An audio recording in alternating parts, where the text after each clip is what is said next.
सुद्धा मी अभिनंदन करतो, कारण की कसं असतं की एखाद्या विद्यार्थ्यामध्ये काही कलागुण असतातही, पण ते जाणण्याकरताना एक उत्तम गुरु असणं गरजेचं असतं. आम्ही फक्त मुलांना जन्म देतो, संगोपन करतो त्यांचं, आई वडील आहोत म्हणून.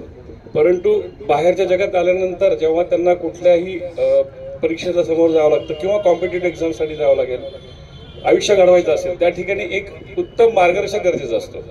आणि त्या मार्गदर्शनाला हे माहिती पाहिजे असतं की त्या विद्यार्थ्यामध्ये काय कमी आहे किंवा काय त्याच्यामध्ये गुण आहे, तो आपण थोडासा वरती आणला की तो उभारून निघेल. आणि मला वाटतं की सुदैवाने आम्हाला असं एक चांगलं व्यक्तिमत्व इथं मिळालं अवतीसांच्या स्वरूपामध्ये, की त्यांनी मुलांमधल्या काही गोष्टी, उणिवा म्हणा किंवा चांगलेपणा जे काही असेल त्यांनी ते बघितले आणि त्याच्यातनं आमचा मुलगा थोडाफार कुठेतरी तो चमकलाय. बाकीच्या विद्यार्थ्यांना पण मला हे सांगायचं की फार ठीक आहे, म्हणजे माझ्याकरता ही अभिमानाचीच गोष्ट आहे, कुठल्या आईवडिलांकरता अभिमानाचीच गोष्ट असते की आपल्या मुलांच्या असलेल्या झालेल्या कौतुकासाठी त्यांच्या आईवडिलांनी कुठेतरी उभं राहणं हे सगळ्यात मोठं आयुष्यातलं असलेलं एक खूप चांगली पोच असते. तर मी सगळ्या मुलांना हे सांगेल की तुम्ही सगळ्यांनी असंच जिद्दीने काम करा. तुम्हाला खूप छान सर लाभलेले आहेत, त्यांच्या मार्गदर्शनाखाली तुम्ही स्वतःचं करिअर चांगलं करा.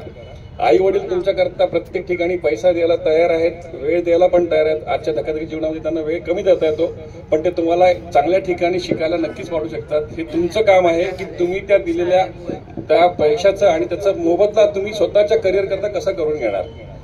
आणि परत एकदा सगळ्यांचं धन्यवाद, कारण गुरुजनांसमोर मी जास्त काही बोलू शकत नाही, आमची एवढी काही पात्रता नाहीये. धन्यवाद.